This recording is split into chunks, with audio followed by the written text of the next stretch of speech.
The title of this podcast is Why I Show Up the Same Way Every Day. I'm often told at Mayo Clinic that I am really consistent with how I show up. And in previous podcasts, I have attributed that consistency to my commitment to the practice. And what that means is it's not just doing the 5 exercises in the morning, but everything that shows up that bothers me, my mind, that bothers my heart, or the way that I think things should be, I use that as my practice. Not for those things to change, but for me to get to the place to where I can handle them, to see that I want to expand my ability to be conscious, to be centered no matter what happens. I have an idea, my mind will tell me that it's rejected. And my practice is not to be so attached to the idea that it causes me suffering, but to be open to the feedback that I receive about the idea. And then I can work on accepting it. And if there's anything that I can do to improve the idea or proposal, then I work on doing that. But the reason why I show up the same way is that from day one at Mayo Clinic, I came as a volunteer. And I've never lost that, even though now I am being compensated at Mayo Clinic. I came there to serve.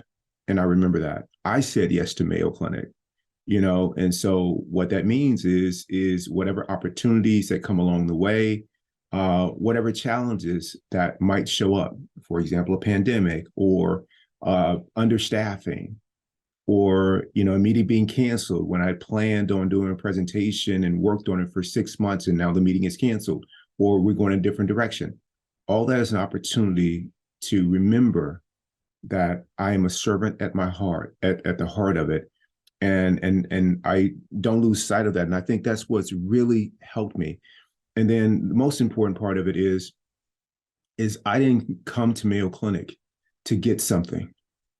I came to Mayo Clinic to give something. I want to contribute, and I never lost sight of that. And I work on that all the time. And I've expanded it beyond Mayo Clinic to ToBeRe. When I come to ToBeRe, and that's been from day one too, I come to give, not to get. And in my life, in my relationships, and the places in which I move, I'm really thinking about, well, I don't think about it anymore. I just show up that way, is I want to contribute. I want to raise the space. I want to lift the moment. And I want to contribute to the people around me. And the best way I've found to do that is work on myself and being peaceful and being kind. And if I can do those things, then it's likely that I'm going to be a contribution to the space. In every situation. Most recently, there was an event that we had in which my mind said that I dropped the ball. And what one of my default settings is to go quickly to blame or to find somebody responsible for me dropping the ball. And that kind of attitude of fixing blame doesn't raise the space. It doesn't lift people up. It doesn't do any of that. And so fortunately, I was able to find my way to a podcast before I saw that person a few hours later, and nothing was said by me about it, because I would not have been a contribution to her at all. Dr. Sue says something that I think about quite often, that before you say something, I always say Dr. Sue, it's from the book, The Mayo Clinic Guide to Stress-Free Living. He says that before you say something, it needs to pass through 3 gates. Is it kind? Is it true? And is it necessary? And what I was going to say was for sure going to fail 3 of those gates. It wasn't kind, and it wasn't necessary to talk about. So it raises the question, when there are things to talk about, how do you go about it?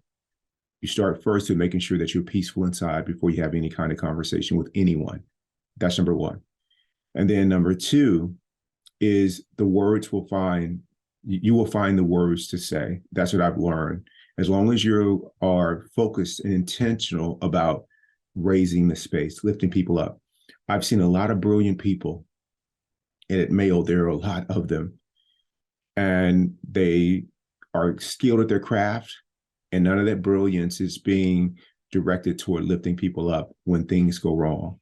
It's looking for blame. It's losing the ability to be patient, losing the capacity to be kind when you speak to people, all those things. And so how do you overcome that? Because those were challenges for me too. you work on yourself. It takes practice. And before you know it, it becomes your new normal. And that's what I'm working on. I'm working on being a contribution everywhere I go. And when I do, I'm loving, kind, non-judgmental, and more effective. Again, the reason I show up this way is when I go into a space, I'm thinking, how can I raise the moment?